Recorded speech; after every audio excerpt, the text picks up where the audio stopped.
네, 오늘 정치권 이슈들은 신성범 전 의원, 배종원 세한대 교수와 함께 자세하게 짚어보겠습니다. 어서 오십시오. 안녕하세요. 네, 안녕하십니까. 내일은 5.18 광주 민주화 운동 43주년이 되는 날입니다. 여야 지도부가 일제히 광주를 향하는데 국민의힘은 지난해에 이어서 올해도 광주행 특별 열차를 편성하고 의원 90여 명가량이 광주를 향할 예정이라고 합니다. 야당은 이미 광주에 가 있는 의원들도 있고 또 오늘 저녁 야당 지도부는 오늘 저녁에 열리는 전야제에도 참석할 예정이라고 하는데 먼저 이렇게 여야가 광주에 총출동하는 것의 의미, 의원님 어떻게 보고 계십니까?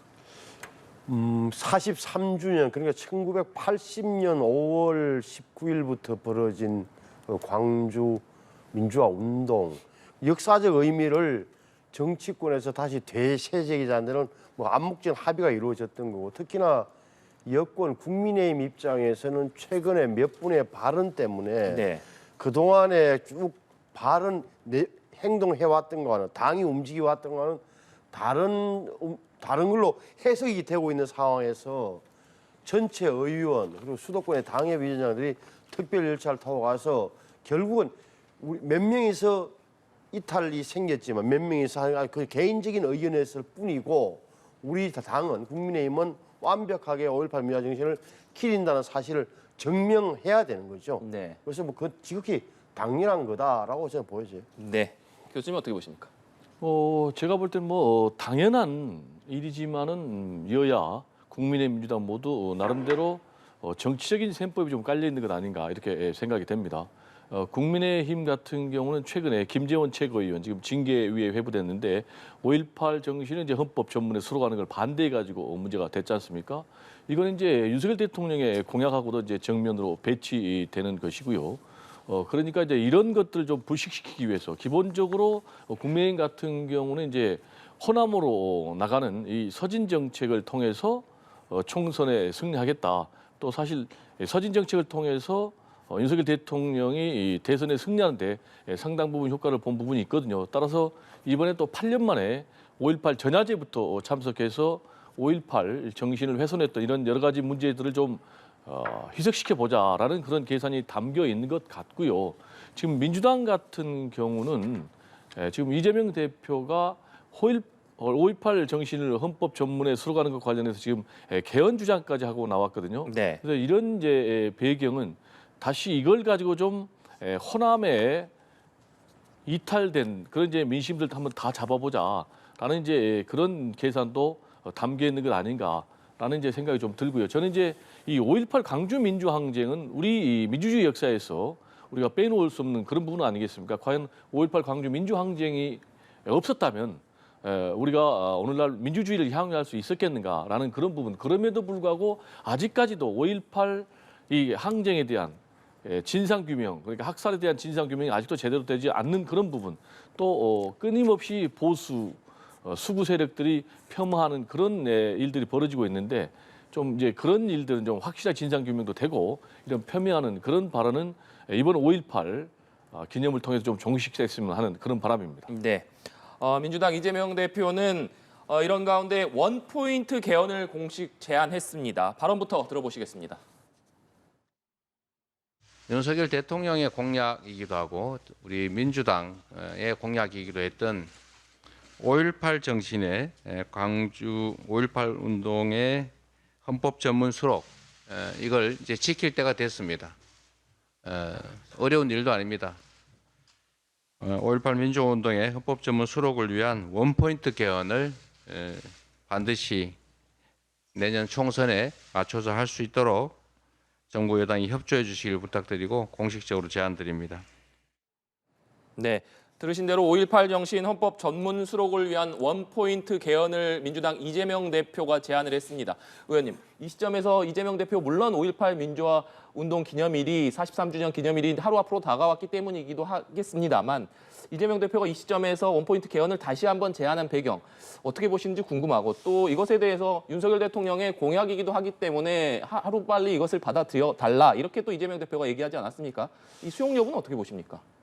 참 굉장히 이 5.18까지도 이재명 대표가 굉장히 정략적으로 이용하고 있구나라는 생각이 뭐 치울 수가 없는 거예요. 그러니까 5.18 정신의 의미, 5.18의 역사적 정당성과 의미를 이야기하는 것하고 이것을 심지어는 원포인트 개헌을 하자. 이것만 전문에 5.18 정신을 수록하기 위해서 개헌을 하자. 그것을 내년 총선과 연계시키자는 발상은 도저히 저는 이해할 수 없는 거예요. 무슨 뜻이냐면 제가 보기에는 오히려 정부 여당이 전체적으로 총출동해서 내려오고 하는 이런 것에 대해서 견제하는 거다. 광주에 가는 것을.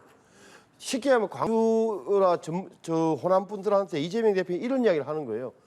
5.18 정신을 헌법에 수록 안 하면 국민의힘 진정성이 없는 겁니다. 아시잖아요. 이야기를 하고 싶어 하는 거란 말이에요. 그러면 진정성 없는 행보를 하고 아예 정치적 색깔을 칠하고 싶은 거고 굉장히 제가 보기에는 야 저렇게도 말 가능한가? 제3자 국민들이 보기에는 아니 개헌을 하더라도 개헌이 얼마나 힘든 걸 알고 있는데 그걸 원포인트 개헌을 이것을 위해서 하자. 이게 말이 되는 겁니까? 논리적으로도 현실적으로도. 저는 도저히 이해할 수 없는 발언이라고 생각해요. 네, 교수님은 어떻게 보십니까? 근데 뭐 우리 신성범 전 의원께서 진정성을 얘기를 하셨지 않습니까? 그러면 좀 그 진정성을 여야 그리고 윤석열 대통령도 보여줄 필요가 있겠어요.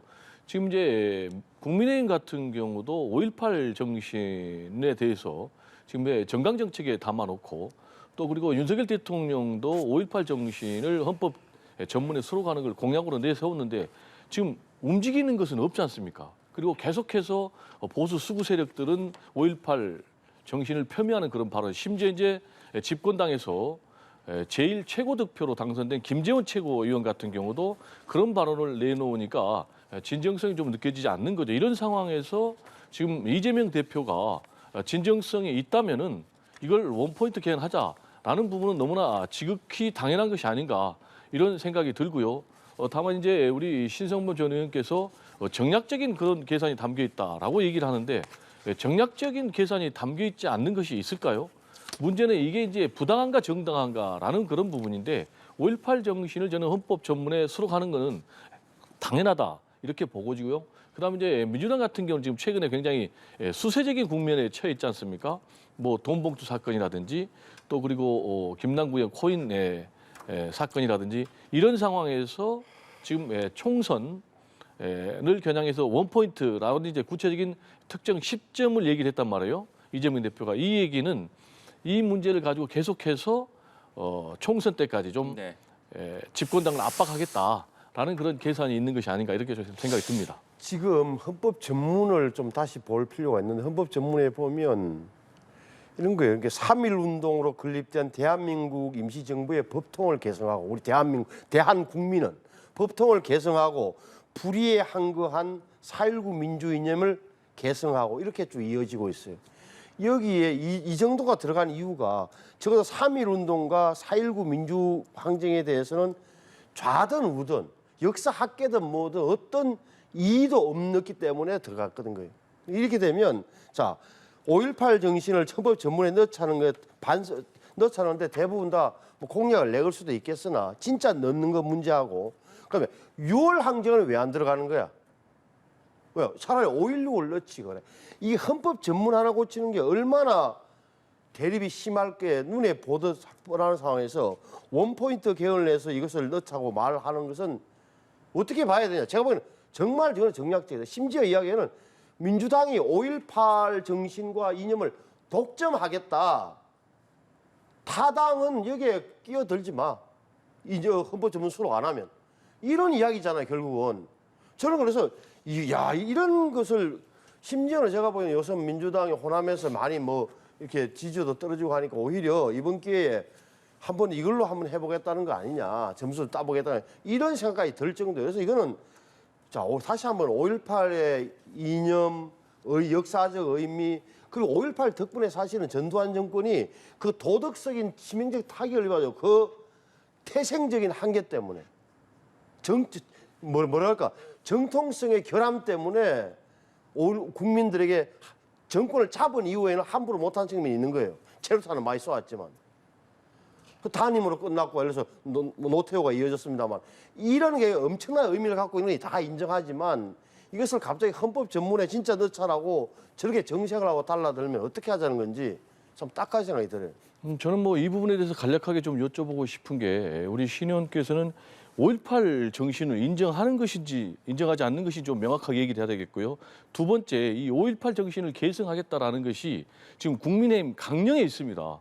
그러면 이 국민의힘 강령을 우리 신 의원께서 인정하는지 안 하는 건지, 그리고 세 번째로는 아까 말씀드린 대로 윤석열 대통령이 5.18 정신을 헌법 전문에 수록하겠다라는 것을 대통령 후보 때 공약으로 내세웠거든요. 그러면 이 부분을 우리 신 의원께서는 부정한다는 얘기인지 제가 좀 묻고 싶어요.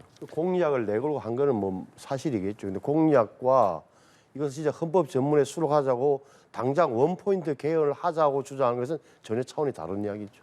네, 알겠습니다. 주제를 좀 넘겨서 김남국 의원의 코인 논란에 대한 얘기도 해보겠습니다. 민주당 지도부가 이 코인 논란 때문에 탈당한 무소속 김남국 의원에 대해서 국회 윤리특위에 제소하기로 결정을 했습니다. 당초 당에서 의원총회에 왜 김 의원을 윤리특위에 제소하는 내용이 빠졌느냐 이런 비판이 나왔는데 당시에 당내에서는 이미 국민의힘에서 윤리특위에 제소한 상황에서 민주당이 뒤늦게 제소하는 것이 무슨 큰 의미가 있겠느냐 이런 반응들이 실제로 나오기도 했었는데 오늘 이재명 대표의 지시로 민주당이 윤리특위에 제소하기로 했다고 합니다. 이 배경은 어떻게 봐야겠습니까? 한마디로 첫 단추를 좀 잘못 깬 거죠. 지금 이제 김남국 의원의 가상자산 이 투자 의혹과 관련해서 국민적인 분노를 제대로 민주당에서 좀 가늠을 못했던 것 같아요. 네. 그래서 이제 뭐 현실적으로 보면 김남국 의원 같은 경우는 이재명 대표의 호위무사라는 이제 그런 평가를 받고 있을 정도로 이재명 대표하고 가까운 그런 사이 아니겠습니까? 그럼 이제 이재명 대표 입장에서는 아무래도 읍참마속을 단행하기는 굉장히 어려운 부분이 있었을 거예요. 그래서 지금 김남국 의원이 자진 탈당하는 것을 좀 정리를 해야 되겠다라는 이제 그런 판단을 했는데 그런 판단을 내리니까 지금 당 안팎에서 엄청난 지금 비난이 일고 네. 있지 않습니까? 뭐 국민들의 여러 가지 그 분노랄까 이런 부분이 더 지금 높아지고 있는 그런 상황. 그리고 또 이제 민주당 내부에서도 특히 이제 비명계를 중심으로 이재명 대표의 리더십까지 이제 문제 제기하면서 굉장히 반발하고 있단 말이에요. 그러면서 이제 중도에 있는 친명도 아니고 비명도 아닌 그런 이제 의원들까지도 여기에 대해서 반발하고 나서니까 지금 이재명 대표가 지시해가지고 지금 윤리위에 제소하기로 결정했다는 건 네. 아니겠습니까?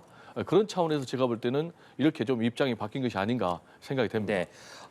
계속해서 김남국 의원과 관련된 지도부의 미온적 대응에 대해서 비명계의 비판이 이어지면서 한동안 수면 아래에 좀 가라앉았던 이재명 대표의 리더십에 대한 논란이 크게 불거지지 않았습니까? 그런 상황 속에서 오늘 이재명 대표가 김남국 의원을 윤리특위에 제소하기로 결정하면서 어떤 이 같은 리더십 논란 조금 잠재울 수 있다고 보십니까? 어떻게 보십니까? 이게 불가피하게 할 수 없이 하는 거잖아요. 이렇게 제소를 하게 된 게 당에서 뭐라고 했어요? 첫째 진상 조사를 하겠다. 그 이후에 봐서 징계하겠다 이거였잖아요. 근데 진상 조사는 안 되잖아요. 무소속 김남국 의원을 민주당의 무슨 위원회가 아무리 조사한들 현실적으로 불가능하다. 특히나 검찰이 수사에 나선 마당에 어떻게 해서 수사권도 없는 조사권도 없는 당내 기구가 조사를 할 수 있겠어요? 이건 현실적으로 불가능하다. 그런데도 왜 의총에서 나왔던 이야기를 왜 윤리특위에 제소 안 하냐는 비판은 드디어 나오니까 급하게 윤리 제소를 한 거다. 이렇게 사실관계가 그럴 테고 이 과정에서 드러난 게 예를 들어서 이런 거잖아요. 이재명 대표의 본인의 사법 리스크가 있는데 이 문제에 대해서 굉장히 팔이 안으로 굽는 것처럼 보여져서 뜨뜻미지근하게 쉽게 해서 맺고 끊는 게 없이 계속씩 끌었단 말이에요. 끌다 보니까 2030 다 떨어져 나가네 난리가 나니까 당내에서 뭐라 그랬어? 이거는 대표 리더십에 문제 있는 거 아니냐라는 소리가 나오는 거고 네. 여기에 대해서 뭐 마음이 많이 급하셨던 거 아닌가 싶고 남는 문제는 이렇게 되면 윤리특위인데 윤리특위에 가서 어떻게 될 것인가. 윤리특위도 민주당에서 처음에 민주당의 윤리특위위원들이 뭐라 그랬습니까? 당의 입장을 지켜보고 하겠다. 당의 입장이라는 게 뭐 있죠? 당에서 조사하는 것. 민주당의 입장이 정리가 안 됐던 거예요. 예, 김남국 의원을 윤리특위에 넘기자. 아니다. 이거는 과하다라고 일부에서. 그 이재명 대표 쪽에서 과하다고 생각했던 거 아니에요. 왜? 탈당까지 했는데 무슨 또 여기에다 어떻게 메스를 대느냐, 칼을 대느냐 이런 취지였을 텐데 무너져버린 거죠. 그 논리가. 네, 윤리특위 얘기를 해주셨습니다만 윤리특위에서의 여야 입장이 조금 엇갈리는 것 같습니다. 민주당에서는 김남국 의원을 윤리특위에 제소를 했습니다만 국민의힘에서 아예 징계안을 공동 발의해서 바로 이 징계안을 본회의에 직상정하자 또 아예 의원직 제명안으로 징계안을 올리자. 국민의힘에서는 이렇게 주장을 하고 있습니다만 민주당으로서는 이 부분은 수용하기 어렵다 이런 입장을 밝히는 것 같습니다. 네, 민주당에서는 당연히 좀 수용하기 어렵겠죠. 민주당 입장에서는 공동으로 징계안을 제출하고 또 공동으로 제명을 추진할 경우에는 계속해서 지금 국민의힘에 끌려다닐 수밖에 없는 그런 상황 아니겠습니까? 네. 따라서 지금 김남국 의원을 윤리위에 제소하기로 결정한 것도 민주당 지도부의 지시에 따라서 민주당이 결정한 거고, 그래서 이제 윤리특위에서 징계를 결정한 것도 민주당이 주도를 하겠다라는 이제 그런 이제 계산이 좀 깔려 있는 것 같고요. 또 두 번째로는 속도도 좀 문제가 있는 것 같습니다. 여야가 합의할 경우에는 이제 숙려 기간을 제치고 곧바로 이걸 진행을 할 수가 있는데, 그렇지 않다면 이제 최장 한 2개월 정도가 소요되는 그런 문제. 그리고 역시 이제 가장 중요한 거는 징계 수위 같아요. 징계는 이제 크게 보면은 이제 공개석상에서 경고, 네. 또 그리고 사과, 그리고 한 달 출석 정지 국회, 그리고 이제 마지막으로 제명이 있는데, 끌려갈 경우에는 결국 이제 제명을 선택해야 되는데 이 부분에 있어서도 민주당은 나름대로 좀 고심을 해야 되겠다라는 이런 여러 가지가 좀 복합적으로 작용한 그런 결론이 아닌가 생각이 됩니다. 네. 이런 가운데 국회 정무위에서는 여야 합의로 의원들의 가상자산 보유 내역을 자진 신고하는 내용의 결의안이 가결이 됐습니다. 실제로 이 결의안이 본회의를 통과해서 의원들의 참여로 이어질 수 있을 것이냐 이런 부분이 좀 관심인데 의원님께서는 어떻게 전망하십니까? 지금 현재 국회 상황을 몰라서 지금 분위기로 봐서는 당연히 이렇게 이어지지 않겠어요. 정무위라는 게 어떻게 가상화폐에 관한 정책을 다루는 위원회니까 저는 뭐 잘했다고 생각해요. 그러니까 결국은 내용을 보니까 21대 국회 이번 국회가 임기가 시작됐는 게 5월 아마 6월 1일부터겠죠. 지난 2020년도에 거기서부터 이게 통과되는 데까지 국회의원들이 얼마나 가상화폐를 갖고 있는지 내역하고 변동 사항을 신고하자. 그러니까 정무에서 결의안을 내면 이게 상임위원회 결의안이기 때문에 본회의에 보고 본회의에서 채택하게 되면 다 함께 하자는 게 이제 합의가 되는 거죠. 그렇게 되면 아마 권익위에서 조사하는 이런 걸로 될 텐데 저는 뭐 잘 됐다고 봐요. 이렇게 할 필요가 있어요. 왜냐하면 심지어는 코인 입법 로비 의혹까지 받고 있잖아요. 그러니까 제가 그도 말씀드리지만 이게 법 하나 만들고 안 만들고 조항 하나에 따라서 손해 보는 사람, 이익 보는 사람이 많은 게 현대 사회단 말이에요. 그러니까 지난번에 이른바 P2E 게임하면서 돈 버는 이런 게 입법 로비가 있었던 간에 할 만한 정황이 많이 나왔잖아요. 그럼 제가 보기에는 의원들의 전수조사는 뭐 불가피한 것 아니냐라고 봐요. 다만 순서는 김남국 의원을 좀 먼저 철저한 조사가 이루어지고 나서 또 한 전체 국회의원 전체를 한다. 이렇게 좀 돼야 돼. 이게 엉키기 시작하면 어느 언론에서 여기 나오고 저기 나오고 하면 굉장히 복잡해질 거예요. 네, 김남국 의원에 대한 조사가 우선 돼야 되고 그 이후로 전수조사가 좀 이루어지는 것이 바람직하다 이런 말씀이신데 일단은 말씀해 주신 대로 정무위 차원의 결의안이기 때문에 이것을 여야 지도부가 수용할 것이냐의 문제는 차후의 문제인 것 같습니다. 그럼에도 불구하고 여야 합의로 정무위에서 결의안이 통과가 됐기 때문에 일단 본회의에선 통과될 가능성이 좀 높지 않느냐 이런 생각이 드는데 다만 이것이 자진 신고이기 때문에 과연 이 자진 신고의 신뢰성을 얼마나 확보할 수 있느냐 이 부분도 관건 아니겠습니까? 네, 일단 그래도 전수조사를 들어가기 위해서는 네. 먼저 의원들의 자진 신고가 있어야 될 것 같고요. 그 다음에 이제 자진 신고를 바탕으로 조사가 이어지겠죠. 네. 그리고 조사 다음에 이제 결국 수사로까지 확대될 수 있겠고요. 실제로 지난번에 LH 부동산 투기 의혹 사건이 터졌을 때 이런 양식으로 진행이 됐기 때문에 지금 이제 국민적 의혹과 불신이 높은 상황에서 국회에서 이러한 의결을 하지 않을 수 없는 그런 상황이다라는 얘기를 좀 드리고 싶고요. 중요한 것은 지금 현재 우리의 법적 제도적으로 큰 구멍이 뚫려 있다. 가상자산과 관련해서 첫 번째로 이제 가상자산과 관련해서 공직자들의 재산 등록의 의무가 빠져 있기 때문에 신고를 안 해도 된단 말이에요. 그러니까 어떻게 되겠습니까? 공직자들의 재산을 감시할 수가 없는 거죠. 그리고 두 번째로는 특히 이제 이해충돌과 관련해서 의정활동이라든지 또 공직자들의 공직활동을 감시할 수가 없는 것. 그리고 세 번째로는 지금 이제 이 관련 법이 아예 없기 때문에요. 네. 만약에 지금 김남국 의원의 경우를 예를 들자면은 김남국 의원이 미공개 정보를 이용해서 투자를 했다.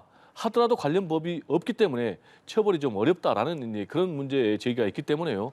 이번 기회에 국회의원뿐만 아니고 고위공직자들까지 다 자진 신고하고 전수조사해서 제가 볼 때는 필요한 부분이 있다면 수사를 해야 되고 동시에 지금 그동안의 법적 제도적인 부분이 좀 부족했기 때문에 이런 부분은 또 하루빨리 뭐 지금 민주당 같은 경우는 뭐 5월 안에 관련 법을 발의해서 처리하겠다는 거 아니겠습니까? 이 부분에 있어서는 저는 뭐 여야의 문제가 아니기 때문에 여야가 빨리 하루빨리 합의해서 5월 달에 처리하는 것이 맞다라는 얘기를 좀 강조하고 싶습니다. 네. 저 윤리 특위 관련해서 말이죠. 저는 특이한 사안 하나 발견했었는데 보니까 이게 윤리 특위에서 지금까지 많은 이게 솜방망이 처벌, 그게 자기 편 봐준다는 그걸 넘어서서 어떻게 보면 편향적인 게 발견되는 게 이런 거예요. 윤리특위에서 지난번 작년 1월인가요? 박덕흠, 이상직 또 하나는 손미향 의원을 윤리특위의 자문위원회에서 제명으로 하자는 의견을 냈어요. 그 후에 어쨌든지 아무도 기억하지 않아요. 윤리특위에 있는 외부인으로 구성된 윤리심사 자문위에서 3명을 제명으로 하자고 냈다니까요. 근데 그걸 회의하면 안 했어요. 다 잊어버렸어요. 자, 그 사실을 기억해야 돼요. 그러니까 이번에도 열리면은 윤리심사 자문위원회 이것도 굉장히 중요하다. 외부의 8명 구성돼. 두 번째는 유일하게 최근에 윤리특위에 처벌받은 사례가 국민의힘의 김기현 대표예요. 그때 왜 그랬죠? 금수완박법안 처리할 때 김기현 의원이 법사위원장 자리에 앉았다는 이유로 출석 정지 30일 먹었어요. 근데 헌재 가서 그게 또 뒤집혔어요. 또 아무도 기억하지 않아요. 무슨 말이냐? 이 윤리특위라는 게 제가 가만히 읽어보니까 굉장히 좀 소중한 존재이고 사실은 국회의원을 국회 안에서 처벌하는 거 아니에요. 검찰 손 안 빌리고 자정 노력이 하나인데 굉장히 조항도 미비하고 부족해요. 무슨 말이냐면은 의장석이나 위원장석에 앉은 것은 굉장히 바로 처벌하라고 돼 있어요. 왜? 자기 권위를 훼손했다는 이유로. 그런데 말씀하신 대로 지금 일본 품위유지라든지 뭐 사익추구라든지 부정이 여기에 대해서는 굉장히 또 자문위원회를 거칠 수 있도록 또 자문을 거쳐서 또 할 수 있도록 만들어 놓고 빈틈이 굉장히 많이 보여요. 제가 이번에 보면 국회법 고칠 때 이런 걸 손을 봐야 된다. 제 눈에 그렇게 보이더라고요. 제가 볼 때는 좀 이 부분을 첨언을 해야 되겠는 게요. 지금 이제 이 시스템의 문제거든요. 그럼 그 시스템이 과연 잘못됐는가라는 부분은 좀 우리가 별도로 좀 조명을 해봐야 될 것 같은데요. 윤리특위에서 제명을 의결한다고 바로 제명할 경우에는 그게 의원들의 독립적인 신분을 해칠 수가 있어요. 그러다 보니까 이제 제명권과 관련된 것은 이제 본회의에서 처리하도록 돼 있거든요. 전체 재적의 과반 이상 출석의 전체 3분의 2의 찬성으로 이제 제명을 해야 되기 때문에 이 부분이 이제 굉장히 어려운 부분이 있다라는 얘기를 지금 제가 드리고 싶습니다. 네. 마지막으로 간호법 제정안에 대한 얘기도 해보겠습니다. 윤석열 대통령이 민주당 주도로 처리된 간호법 제정안에 대해서 거부권을 행사했습니다. 양곡관리법 개정안에 이어서 두 번째 거부권 행사인데 국민의힘에서는 이것이 불가피한 선택이었다 이렇게 결정을 엄호하고 있는 반면에 민주당은 삼권 분립 위반이다 이렇게 강한 비판을 내놓고 있는 상황입니다. 의원님 먼저 윤 대통령의 거부권 행사의 배경 어떻게 보고 계십니까? 대통령이나 정부 이사에 비해서 엄청난 부담이죠. 또 거부권 행사한단 말이냐. 거부권 또 했네라는 소리를 뭐 듣고 싶은 사람이 누가 있겠어요. 다만 이게 취지와는 다르게 그러니까 간호사들이 의료 체계 안에서 간호사가 의사 어떻게 보면 뭐 상급자처럼 보이잖아요. 이런 데 모여서 간호사들 권익을 신장하자는데 누가 반대하겠어요. 그런데 이 간호법이라는 법을 새로 의료법에서 떼내서 새로 제정한 거예요. 법을 만든 거라고. 그럼 다음에는 한의사법을 만들어야 된다. 이런 측면도 하나 또는 이게 다 좋은데 왜 간호조무사 자격을 왜 고졸로 제한하는 법을 여기다 넣네 조항을. 그게 다 들고 있다는 거 아니에요. 그러니까 간호사와 의사만의 문제가 아니라 다른 조직 직역들은 다 반대를 한단 말이에요. 간호조무사 반대하죠. 요양보호사 반대하죠. 엑스레이선 뭐 방사선 반대하죠. 이래 놓으니까 이게 의료계가 완전히 양분됐다. 두 개로 딱 갈라졌다. 이렇게 되면 정부 입장에서는 완전히 글쎄 뭐 부담되지만 이것이 이런 식으로 법을 만들어 놓으면 나중에 뻔히 보이는데 어떤 결과를 가져올지 지금 파업도 하고 이런 상황에서 불가피한 선택 아니었겠냐 저는 그래 보여요. 네, 불가피한 선택이었다. 어떻게 보십니까? 제가 볼 때는 이런 것을 불가피하다면 이제 우리 정치는 앞으로 완전히 다 실종이 돼야 되는 거예요. 지금 이게 2년 동안 국회에서 끌었던 문제거든요. 그러면 이번에 최종적으로 국회를 통과한 이 간호법 제정안이 과연 그러면 뭐 엄청난 법안이 담겼느냐? 그렇지 않아요. 31개의 조문인데 이 중에서 24개 조문이 의료법에 있는 걸 그대로 갖다 놓고 7개 조문만 이제 새로 들어갔거든요. 그러면 결국은 지금 핵심 쟁점은 지역사회, 그러니까 의료기관 플러스 지역사회에서도 간호 혜택을 받게 한다라는 그 부분인데 지역사회에서 혜택을 받게 했다라는 그 부분 가지고 지금 의사들이 이거는 뭐 단독으로 개원을 한다라는 그런 주장으로 반대를 하고 있는데 이거는 의료법상 불가능한 그런 부분이에요. 그러니까 이건 사실과 맞지 않고 또 우리 또 신성범 의원께서 간호조무사들이 고절로 할 수밖에 없이 이렇게 해가지고 뭐 신카스트 제도라라는 주장으로 얘기했는데 이거는 전혀 그렇지가 않아요. 왜냐?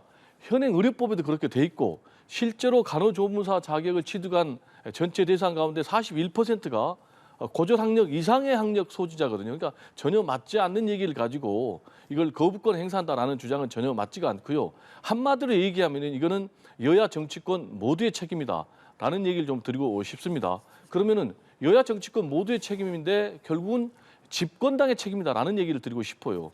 그리고 지금 윤석열 대통령의 최종 책임이다라는 얘기를 드리고 싶습니다. 왜냐? 이건 국회가 존재할 이유가 없는 것이죠. 따라서 윤석열 대통령이 계속해서 거부권 또 앞으로도 그러면 또 방송국 관련해서 뭐 노란봉투법 관련해서 거부권 행사하겠습니까? 이런 식으로 정치가 마비되는 그런 정치를 해서는 안 되고 빨리 이재명 대표를 만나서 정치를 정상적으로 복원을 시켜야 된다라는 얘기를 또 드리고 싶습니다. 근데 이 간호법과 관련해서 제가 이제 언론 보도를 보니까 이런 대목이 나와요. 그러니까 지역 사회 그 뒤에다가 개원을 할 수 없다는 조항을 넣는 것에 대해서는 의사협회는 다 반대 안 한다고 돼 있잖아요. 두 번째는 이 간호조무사 자격을 고졸로 제한하는 이 법안도 빼자라고 하고 이렇게 그걸 나름 제안을 했던 모양인데 여기에 대해서 민주당이 단 한 자도 못 고친다고 해서 틀어졌다는 게 언론 보도에 나와요. 이게 사실인지 아닌지는 모르겠어요. 이렇다면 이것은 제가 보기에는 오히려 좀 민주당에서 흔히 하는 말로 거부권을 유도하는 거다. 이것은 대통령이나 정부에 굉장히 부담을 던져놓고는 이렇게 거부권을 유도하는 모양새를 거부권을 유도할 수밖에 없도록 만드는 이런 것 아니냐. 그리고 심지어는 이 큰 흐름이 뭐냐. 방송법이나 무슨 노란봉투 이런 게 다 지금 국회에서는 우리가 아직도 일당이야. 절대 다수야라는 거대 야당의 입법 폭주 막 브레이크가 없는 상태. 이것이 본질이다. 여기에 대해서 대항할 수 있는 수단이라고는 대통령이 갖고 있는 것은 뭐 거부권밖에 없으니까 모양은 굉장히 안 좋지만 이런 식으로 가면 계속적으로 부딪힐 수밖에 없을 거다라고 보여져요. 네. 제가 반박을 안 할 수가 없는 게요. 지금 한쪽에서는 입법 독주라고 얘기를 하고요. 한쪽에서는 행정 독주라고 얘기를 합니다. 그러면 이런 상황에서 한쪽만 저는 편들어서 얘기하는 거는 정말로 균형 잡힌 사고가 아니다라는 얘기를 좀 드리고 싶고요. 그다음에 이제 사실관계를 좀 정확하게 해야 돼요. 의료기관을 개설하려면 현행 의료법에 의사, 한의사 이런 사람들만 치과 의사들만 할 수가 있어요.